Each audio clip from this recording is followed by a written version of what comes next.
अस्सलामुअलैकुम। उर्दू टीवी के कशिश खबरनामे में आपका इस्तकबाल है। मैं हूं मोहम्मद अब्दुल मोहसिन और इस खबरनामे की शुरुआत करेंगे हम सुर्खियों से।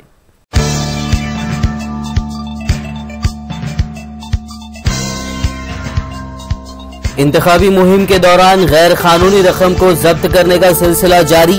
अब तक 195 करोड़ रुपए किए गए जब्त।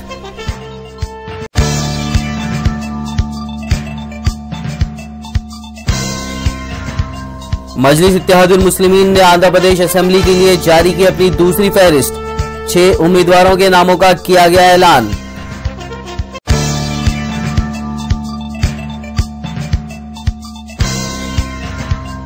काफी इंतजार के बाद कांग्रेस ने किया 111 उम्मीदवारों की फहरिस्त का ऐलान। विजय शांति मेदक में करेंगी केसीआर का मुकाबला। फहरिस्त में सिर्फ 4 मुस्लिम उम्मीदवारों को दिया गया टिकट।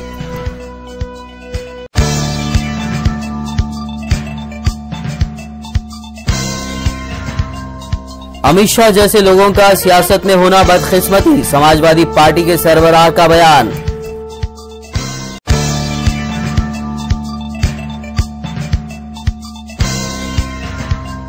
बीजेपी के इंतखाबी मंशूर पर तबसरे से अमेरिका ने किया इनकार। कहा, उस पार्टी के मौकूफ पर कोई तबसरा नहीं किया जा सकता जो इख्तियार के लिए मुकाबला कर रही हो।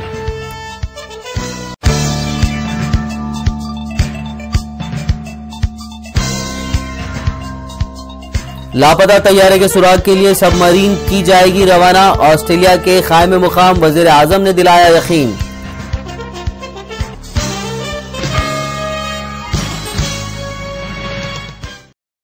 और अब खबरें तफसील से।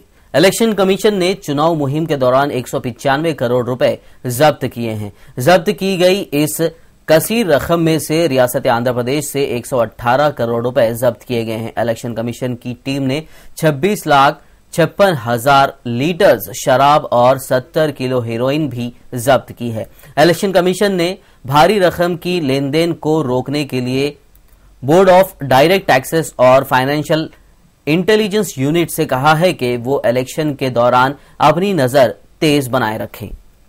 रियासती हुकूमत की जानिब से रियासत के सरकारी मुलाजिमीन और वजीफायाब अफराद की तनख्वाहों की अदायगी 24 मई को की जाएगी, क्योंकि 2 जून को यौम तासीस तेलंगाना के पेश नजर ये तब्दीली की गई है। तमाम महकमेजात के सरबराहों को हिदायत दी गई है कि वो तमाम बिल्स मई के दौरान ही क्लियर कर लें ताकि माह जून में नई रियासत के क़याम के बाद दोनों रियासतों के तहत महकमेजात अपनी अपनी रियासतों के मुलाजिमीन की तनख्वाहें अपने तौर पर जारी कर सकें। मजलिस इत्तेहादुल मुस्लिमीन ने आंध्र प्रदेश असेंबली के लिए 5 उम्मीदवारों पर मुश्तमिल अपनी दूसरी फहरिस्त भी जारी कर दी है। इस फहरिस्त के मुताबिक पटनचेरू से सैयद रहमत, अंबरपेट से नालीगंटी सारथी, सिकंदराबाद से जेम्स सिल्वेस्टर, निजामाबाद से मीर मजाज अली, भोनगिर से जी मोतीलाल नायक और मरकापुरम से मुगल करीम उल्लाह बेग इंतखाब लड़ेंगे। मजलिस क़यादत अकबरुद्दीन ओवैसी 9 अप्रैल को एमआरओ ऑफिस बंडलागुड़ा फलकनुमा में हल्का असेंबली चंद्रायन गुट्टा से अपना पर्चा नामजदगी दाखिल करने वाले हैं। पर्चा नामजदगी दाखिल करने के बाद अकबरुद्दीन ओवैसी की रैली और कॉर्नर मीटिंग का मजलिसी मुहिब्बान की जानिब से एहतमाम भी किया गया है। इसके अलावा जामा मस्जिद सिद्दीक अकबर ज़ेर तामीर ओवैसी स्कूल ऑफ एक्सलेंस हाफिज बाबा नगर में एक जलसा आम भी मुनक्किद किया जाएगा। काफी देर इंतजार के बाद आखिरकार कांग्रेस ने एपी असेंबली इंतखाबात के लिए अपनी उम्मीदवारों की फहरिस्त जारी कर दी है। इस लिस्ट में 111 उम्मीदवारों के नामों का ऐलान किया गया है। सीनियर कांग्रेस लीडर ऑस्कर फर्नांडिस ने ये लिस्ट जारी की है। कांग्रेस की 111 उम्मीदवारों की इस लिस्ट में सिर्फ 4 मुस्लिम उम्मीदवारों को ही टिकट दिया गया है। इनमें मोहम्मद अली शब्बीर को कामारेड्डी से, बाबर सलीम पाशा को रामागुंडम से, बहादुरपुरा से सैयद अब्दुल समी, जबकि मोहम्मद उबैद उल्लाह कोतवाल को महबूबनगर से टिकट दिया गया है। इसके अलावा टीआरएस से कांग्रेस में शामिल होने वाली सीनियर लीडर विजय शांति को टीआरएस चीफ केसीआर के खिलाफ मेदक से टिकट दिया गया है। 17 लोकसभा और 119 असेंबली सीटों के लिए 30 अप्रैल को तेलंगाना में होने वाले इंतखाबात के लिए टीआरएस ने अपने उम्मीदवारों की तीसरी फहरिस्त भी जारी कर दी है। टीआरएस ने अपनी तीसरी फहरिस्त में 8 लोकसभा और 28 असेंबली सीटों के लिए अपने उम्मीदवारों के नामों का ऐलान किया है। इस लिस्ट के मुताबिक टीआरएस सरबराह केसीआर मेदक से, जबकि उनकी बेटी कविता निजामाबाद पार्लिमानी हलके से मुकाबला करेंगे। केसीआर इस मर्तबा असेंबली और लोकसभा दोनों सीटों के लिए मुकाबला करने वाले हैं। इसके अलावा टीआरएस ने हैदराबाद से रशीद शरीफ जबकि बोधन से बेग शेख को टिकट दिया है।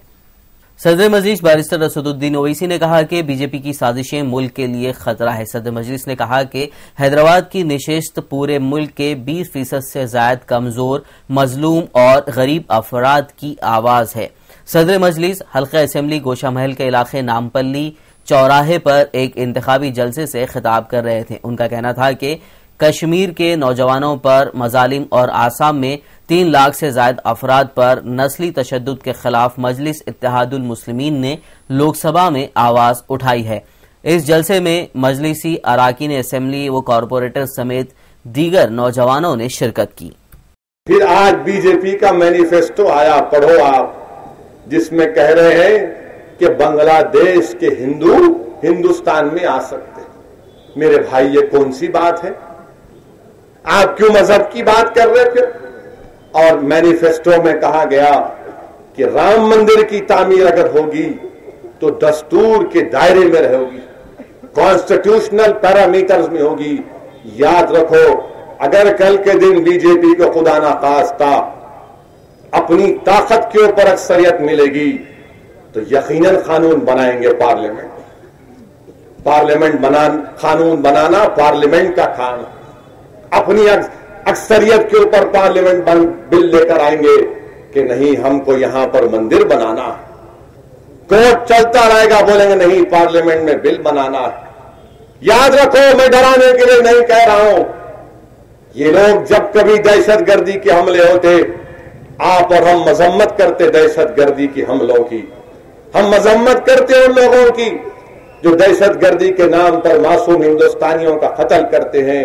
मगर याद रखो, ये बीजेपी बहाना बनाएगी दोबारा पोटा और टाडा को लाने के लिए, क्योंकि ये बीजेपी कहती है हिंदुस्तान को ताकतवर लीडरशिप की जरूरत है। ताकतवर का नाम कुचल के रख दो लोगों के हुकूक को। ताकतवर का नाम पकड़ो किसी को, उसके चेहरे पे देखो, उसके सर पे देखो क्या पहना हुआ है, और वो कानून लगा के जेल में डालो उसको। ये काम ये लोग करेंगे। इसीलिए मेरे अजीज दोस्तों, आपको हमको मुत्तहिद रहना है। मुझे पूरा भरोसा है हिंदुस्तान की आवाम पर कि वो आरएसएस को कामयाब होने नहीं देंगे, वो सेकुलरिज्म को कामयाब होने देंगे। वो हिंदुस्तान की सबसे बड़ी ताकत क्या है, हमारे वतन अजीज की खुसूसियत क्या है? दुनिया में कोई ऐसा मुल्क नहीं है जो मेरा हिंदुस्तान है। और वो क्या है कि यहां पर मुख्तलिफ मजहब के मानने वाले रहते हैं, मुख्तलिफ जबानें बोली जाती हैं, हजारों की तादाद में तहजीबें हैं, हजारों की तादाद में मुख्तलिफ लोग रहते हैं। ऐसा मुल्क दुनिया में कोई नहीं मिसाल दे सकता। अगर यही तहजीब को, इन जबानों को, इन मजहब पर आजादी से चलने की अगर सबको इजाजत मिलनी चाहिए, तो आपको और हमको फिरका परस्त ताकतों को रोकने की जरूरत है। मेरे अजीज दोस्तों, नाज़रीन, कशिश खबरनामे में फिलहाल वक्त हुआ एक छोटे से ब्रेक का। ब्रेक के बाद भी खबरों का सिलसिला इसी तरह जारी रहेगा। मिलते हैं इस छोटे से ब्रेक के बाद।